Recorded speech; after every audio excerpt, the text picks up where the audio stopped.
Hello everyone. आइए सुनते हैं न्यू ड्रामा एक्सप्लेनेशन। ड्रामे की शुरुआत में हमारा हीरो, जिसका नाम है मिस्टर मू, वो कुछ गुंडों से बचकर भाग रहा होता है। और क्योंकि ये हमारा हीरो है तो ये सारे गुंडों की जमकर पिटाई भी करता है और उन सबको वहां से भगा देता है। लेकिन हम ये भी देखते हैं कि उसको एक हैवली ड्रग दिया होता है, जिसमें कि वो ड्रग के नशे की हालत में होता है और वो अपने होटल की तरफ जा रहा होता है। फिर नेक्स्ट सीन में हम देखते हैं कि एक आदमी अपनी असिस्टेंट के साथ फ्लर्ट कर रहा होता है और वो उसको कहता है कि तुम्हें किस तरह से मिस्टर मू को फंसाना है। तुम्हें जब नशे की हालत में मिस्टर मू तुम्हारे साथ ज़बरदस्ती करें तो तुम्हें बहुत बुरी तरह से रेसिस्ट करना है और उसके बाद वो सब चीज़ें एक कैमरे में रिकॉर्ड कर लेनी है। और उसको ये कहते हुए कैमरा देता है। उस कैमरे में उसको सब कुछ रिकॉर्ड करके ये लोग का प्लान बना लेते हैं। फिर हम नेक्स्ट सीन में देखते हैं कि मिस्टर मू एक होटल पहुंचता है। उसे वहां पे हमारी हीरोइन मिलती है, चुवैन। और वो चुवैन के साथ एंटीडोट मांगता है और वो उससे ज़बरदस्ती करने लग जाता है। चुवैन उसको बताती है कि वो एम्बुलेंस बुला देगी, उसकी हेल्प कर देगी, लेकिन वो तब तक नहीं मानता और बहुत लेट हो चुका होता है। और इस तरह से वो उसके साथ ज़बरदस्ती नाइट स्पेंड करता है। नेक्स्ट मॉर्निंग हम देखते हैं कि मिस्टर मू को बुरा फील हो रहा होता है। वो कंपनसेशन के तौर पे अपना ब्रेसलेट चुवैन को पहना देता है और साथ ही उसको सॉरी बोलता है कि नशे की हालत में वो अपने आप को कंट्रोल नहीं कर पाया कल रात। और साथ ही अपने कॉन्टैक्ट डिटेल्स एक नोटपैड पे लिख के उसके पास लेटर छोड़ के चला जाता है वहाँ से। फिर हम देखते हैं कि हमारी हीरोइन, जिसका नाम चुवैन है, वो उठती है और वो अपने हाथ में एक ब्रेसलेट और एक नोट देखती है। और वो उस नोट को खोलने जा ही रही होती है कि अचानक फ़ोन आता है। वो फ़ोन कहीं और से नहीं, हॉस्पिटल से आया होता है, जहाँ पे उसे ये बताते हैं कि उसकी माँ को डिस्चार्ज कर रहे हैं पैसों की कमी की वजह से। और वो इतना परेशान हो जाती है कि वो बिना कुछ सोचे समझे उस होटल से फ़ौरन हॉस्पिटल के लिए दौड़ती है। और इसी बीच में वो जो नोट होता है वो भी वहीं पे गिर जाता है। और फिर हम नेक्स्ट सीन में देखते हैं कि मिस्टर मू को उनका असिस्टेंट फ़ोन करता है और वो बताता है कि किस तरह से जो उसके बड़े भाई ने, मतलब मिस्टर मू के बड़े भाई ने ये सब कुछ प्लान किया था और जिस फेक लड़की को उन्होंने वहाँ पे प्लान किया था, उन्होंने उसको भी भगा दिया था। तो मिस्टर मू को समझ में आता है कि जो चुवैन थी वो उस रात जो लड़की थी वो बिल्कुल इनोसेंट थी।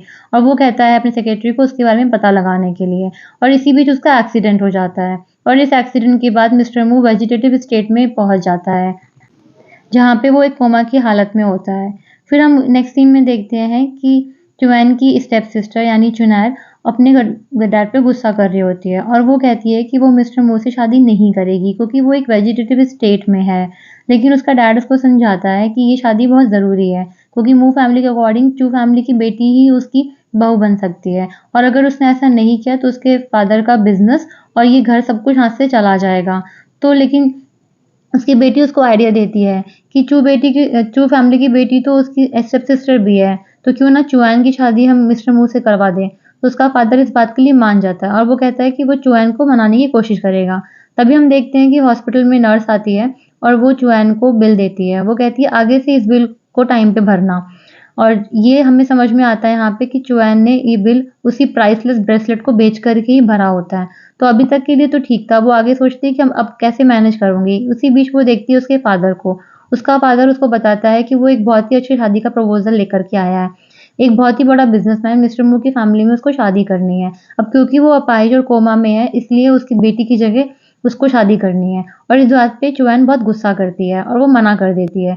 तो उसका डैड उसको धमकी देता है कि अगर उसने शादी नहीं की तो वो उसकी माँ का वेंटिलेटर हटवा देगा और वो मर जाएगी। बट लेकिन चुवैन क्योंकि अपनी माँ के लिए एग्री कर जाती है। और तभी हम देखते हैं नेक्स्ट सीन में वो ग्रैंडपा के मू फैमिली में होती है।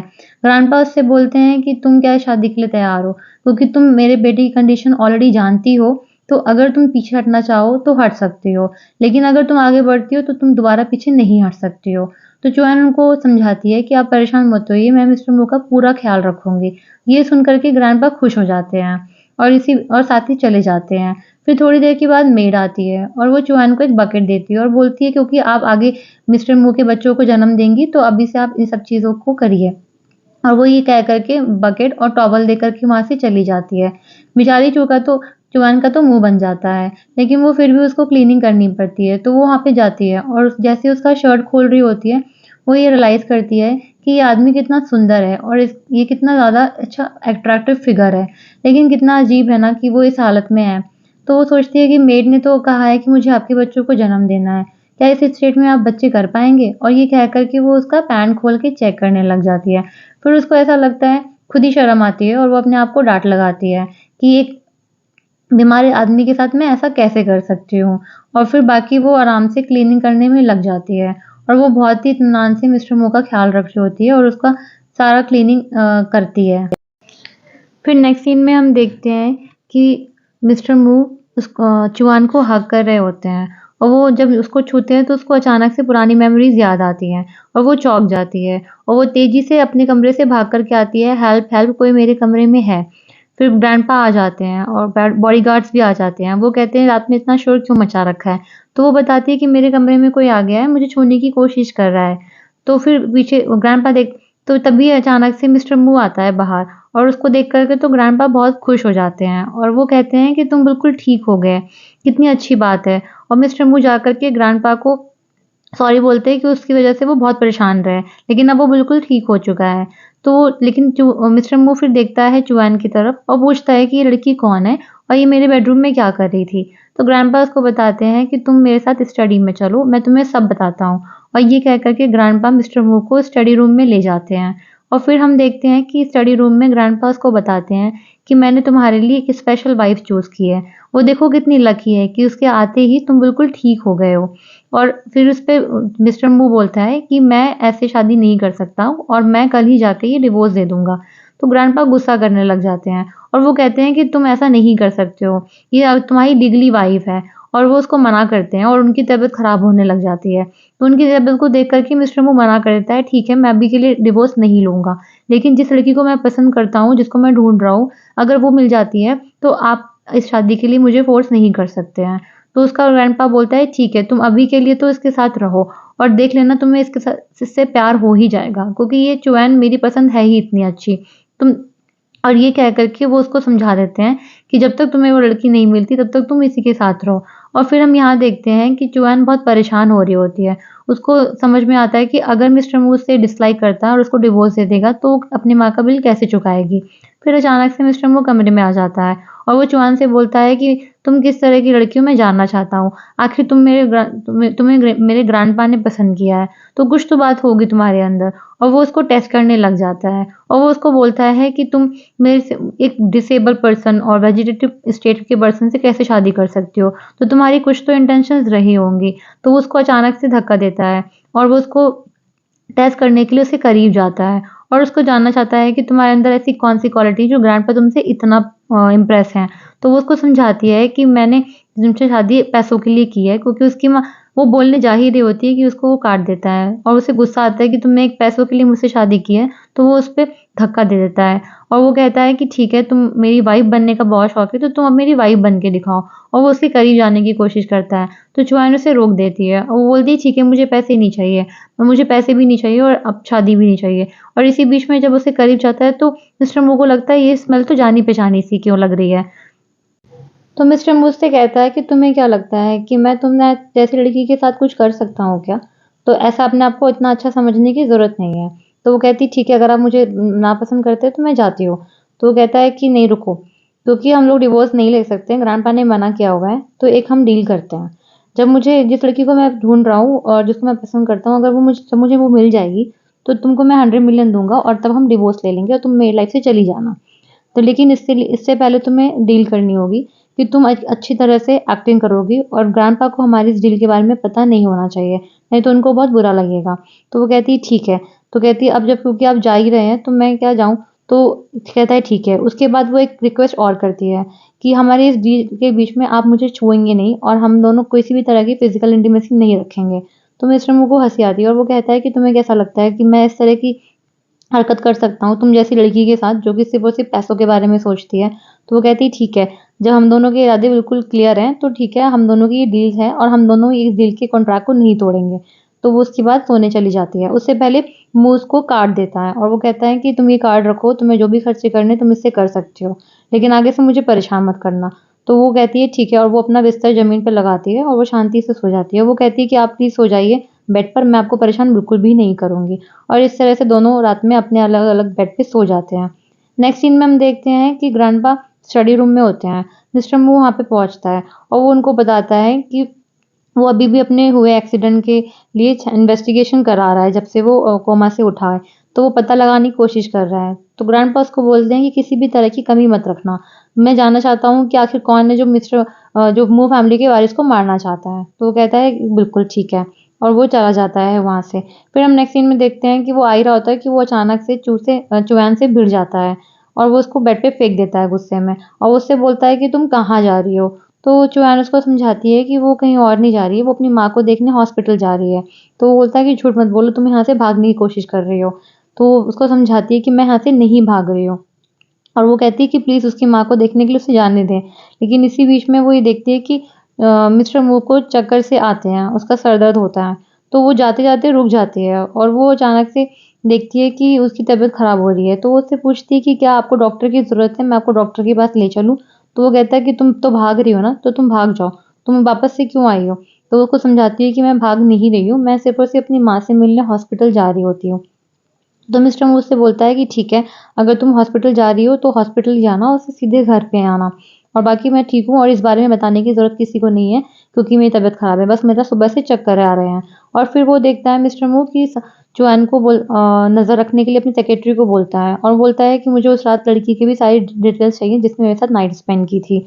और उसका सेक्रेटरी कहता है ठीक है और साथ ही वो बताता है कि वो सारी इन्वेस्टिगेशन कर रहा है और उसको अभी तक वीडियो सर्विलेंस फुटेज में कुछ नहीं मिला है क्योंकि वो किसी ने डिलीट कर दिया है। और फिर हम नेक्स्ट सीन में देखते हैं कि चुआन हॉस्पिटल आई होती है। वो अपनी माँ के साथ बैठी होती है और टाइम स्पेंड कर रही होती है, उनसे बात कर रही होती है। उसकी माँ बोलती है कि चैन-जी आ रहा है ना, तो क्यों ना तुम लोग जल्दी शादी कर लो। तो वो समझाती है अपनी माँ को कि जहाँ मैं चैन-जी से शादी नहीं कर सकती हूँ क्योंकि उसकी शादी हो चुकी है और उसका पति बहुत अच्छा उसका बहुत ख़्याल रखता है। तो उसकी माँ कहती है ठीक है, ये सुन कर के मुझे अच्छा लगेगा, अब मैं आराम से मर सकूँगी। तो वो उसको मना करती है और बोलती है कि प्लीज़ माँ ऐसे बातें मत बोलो। और फिर हम देखते हैं कि इसी बीच चुआन को वॉमिट आ रही होती है और वो हॉस्पिटल में के वॉशरूम जाती है और वो वहाँ सोचती है कि कहीं वो प्रेग्नेंट तो नहीं है, इसलिए वो चेकअप कराने के लिए चली जाती है गायनेकोलॉजिस्ट के पास। और वो वहाँ देखती है कि सच में वो उसको बताती है डॉक्टर कि आप 2 मंथ्स प्रेग्नेंट हैं। और ये सुन कर के चुआन तो परेशान हो जाती है। उसको लगता है कि अगर मिस्टर मू को मालूम पड़ा कि मैं किसी और के बच्चे के साथ प्रेग्नेंट हूँ, तो वो डिवोर्स देके मुझे निकाल देंगे और कॉन्ट्रैक्ट भी तोड़ देंगे, इसलिए वो रिपोर्ट वहीं फाड़ के फेंक देती है। फिर वो जैसे ही घर पहुँचती है तो मिस्टर मू बहुत ही गुस्से में बैठा होता है और उसके हाथ में वही रिपोर्ट्स होती है जो कि उसकी प्रेगनेंसी की होती हैं और वो गुस्से में चुआन को डाँट रहा होता है कि तुम किसका पाप लेके घूम रही हो? तो अब समझ में आया कि तुमने सिर्फ़ पैसों के लिए नहीं शादी की थी बल्कि तुम किसी और का पाप मेरे सर करना चाहती हो। और वो उसको गुस्से में दिखाता है प्रेगनेंसी रिपोर्ट। चुआन बोलती है कि वो उसको एक्सप्लेन कर सकती है, तो बोलता है करो एक्सप्लेन कि हॉस्पिटल से गलती हो गई कि तुमसे गलती हो गई, किससे गलती हो गई है? और वो उस पे बहुत गुस्सा कर रहा होता है कि इस तरह की लड़की अगर मैं ग्रैंडफ़ादर को अभी जाके बता दूँगा, तो तुम्हें यहाँ से निकाल दिया जाएगा। तो वो मना करती है, लेकिन और वो उसके पैर पड़ के रोने लग जाती है कि प्लीज़ ऐसा मत करो और मुझे सच में पैसों की ज़रूरत है। तुम कहोगे तो मैं अभी कल ही इस बच्चे को जाके अबॉर्ट कर दूँगी। तो ये बात सुन कर के मिस्टर मू को बहुत गुस्सा आता है। वो कहता है कि तुम मू फैमिली में रहने की वजह से अपने बच्चे तक को मारने को तैयार हो गई हो। तुम किस तरह की औरत हो? तुम अपने बच्चे को मार के पैसे लेना चाहती हो। तुम किस तरह की औरत? वो कहता है कि तुम जैसी औरत से मुझे घिन आती है और ये कह कर के वो वहाँ से चला जाता है। बेचारी चुआन तो बहुत रो रही होती है और अपने बच्चे से सॉरी बोलती है कि मैं तुम्हारी नानी माँ को बचाने के लिए मुझे तुम्हें मारना ही पड़ेगा। I am really sorry my child. और वो ये कह कर के उससे रोने लग जाती है। फिर नेक्स्ट सीन हमें दिखाते हैं हॉस्पिटल का जहाँ पे चुआन अपना अबॉर्शन कराने के लिए आई होती है और वो हॉस्पिटल ऑपरेशन थिएटर में एंटर कर रही होती है। इधर हम देखते हैं कि मिस्टर मू का सेक्रेटरी उनको बताता है कि उस रात उसने इन्वेस्टिगेट किया और वहाँ पर कोई और नहीं बल्कि मिसेज़ मू ही थी उस रात होटल इंचार्ज। और ये रहा इनका रिकॉर्ड। तो ये वो शिफ्ट रिकॉर्ड चेक करता है और वहाँ पे सच में मिसेज़ मू ही होती है। तो मिस्टर मू अंदाज़ा लगाता है कि अगर वो वहाँ उस रात थी तो इसका मतलब है कि वो बच्चा मेरा ही है और वो इस बच्चे को अबॉर्ट कराने जा रही है। तो वो दौड़ते हुए हॉस्पिटल पहुँचता है और यहाँ हम देखते हैं कि जोएन हॉस्पिटल रूम में ऑपरेशन थिएटर में जा रही होती है और वो बहुत दुखी होती है। फिर नेक्स्ट सीन में हम देखते हैं कि मिस्टर मू भागते वहाँ से आता है और वो जोएन को ऑपरेशन थिएटर से बाहर निकलते हुए देखता है। वो उससे बोलता है कि तुमने अपने बच्चे को मारने में ज़रा भी मिनट नहीं लगाया, तुम कितनी हार्टलेस वुमन हो। वो उससे बोलती है कि आप ही ने कहा था ना कि बेबी को मार दो, तो मैंने इसलिए अबॉर्ट कर दिया है। तो अब आप तो खुश होंगे ना? और बेचारा मिस्टर मू बहुत ही गुस्सा करता है और वो वहाँ से दुखी होकर के चला जाता है। तभी हम देखते हैं कि डॉक्टर आती है और वो चुआन से बोलती है कि आप अपना अच्छे से ख्याल रखो क्योंकि आपने बच्चे को अबॉर्ट नहीं करवाया है, इसलिए आप अपने बेबी और अपना बहुत अच्छे से ख्याल रखना। और हमें यहाँ पे मालूम पड़ता है कि चुआन ने अबॉर्ट नहीं कराया है, लेकिन वो मिस्टर मू से ये सच छुपा लेती है। फिर हम नेक्स्ट सीन में देखते हैं कि मिस्टर मू अपने सेक्रेटरी से कहते हैं कि फटाफट से होटल चलो, हमें कंफर्म करना है कि उस रात क्या मिसेस मू यानी चुआन ही वहाँ पर थी क्या? तो और हम नेक्स्ट सीन में देखते हैं कि चुआन की स्टेप सिस्टर चुनैर अपने डैडी से बोल रही होती है कि आप परेशान क्यों हो? तो उसका डैड बताता है कि मुझे पता चला है कि मिस्टर मू के आदमी चुआन के बारे में इन्वेस्टिगेट कर रहे हैं। वो चुआन के होटल जा कर के उसकी प्रेज़ेंस को पता कर रहे हैं। तो उसकी बहन डर जाती है और वो सोचती है कि क्या उन्हें सब्स्टिट्यूट मैरिज के बारे में पता तो नहीं चल गया ना? तो अब मैं क्या करूँगी? डैडी प्लीज़ मुझे सब बताइए और बताइए मुझे क्या करूँ? उसकी बेटी कहती है कि मैं उस जिंदा लाश से शादी नहीं करना चाहती हूँ कि प्लीज़ मुझे कुछ सजेस्ट करिए। तो उसका डैड उसे कहता है कि जिस तरह से चुआन ने तुम्हारी जगह ली थी, क्यों ना तुम चुआन की जगह लेकर के होटल की एम्प्लॉयी बन जाओ। उससे ये है कि तुम्हारा पर्दाफ़ाश नहीं होगा। लेकिन वो कहती है कि मैं इतनी बड़ी घर की होकर के एक होटल की एम्प्लॉयी बनूँगी, मैं ऐसा नहीं करूँगी। तो उसका डैड कहता है कि सिर्फ़ ये नाम के लिए करना है। और फिर हमें नेक्स्ट सीन दिखाते हैं कि चुआन अपने बेडरूम में जा रही होती है लेकिन वापस चली जाती है कि तभी उसे मिस्टर मू रोकता है और वो कहता है किधर के लिए तुम निकल रही? तो वो कहती है कि मैं आपकी डिस्टर्ब नहीं करना चाहती थी नींद, इसलिए मैं गेस्ट रूम में सोने जा रही हूँ। तो मिस्टर मू कहता है कि तुम क्या चाहती हो कि सबको ये लगेगा कि मैं अपनी नई नवेली दुल्हन के साथ अलग कमरे में सो रहा हूँ? क्या मैं तुम्हारे लिए इनफ नहीं हूँ? और वो उसको इंसल्ट करने लग जाता है। वो कहता है कि क्यों ना तुम आज मेरी रात वाइफ बन जाओ क्योंकि तुमने तो मुझे खुश करने के लिए अपने बच्चे को भी अवॉर्ड कर दिया। तो वो कहती है कि मैं आपसे बहस करना नहीं चाहती हूँ और मैं सोने जा रही हूँ। तो इसलिए वो गुस्सा करता है और उसको खींच करके बेडरूम में ले आता है। और वो इसी बीच में वो उसके करीब जा ही रहा होता है कि वो अचानक से डर जाती है। फिर वो देखता है कि उसका एक स्लीव का साइड से फटा हुआ है।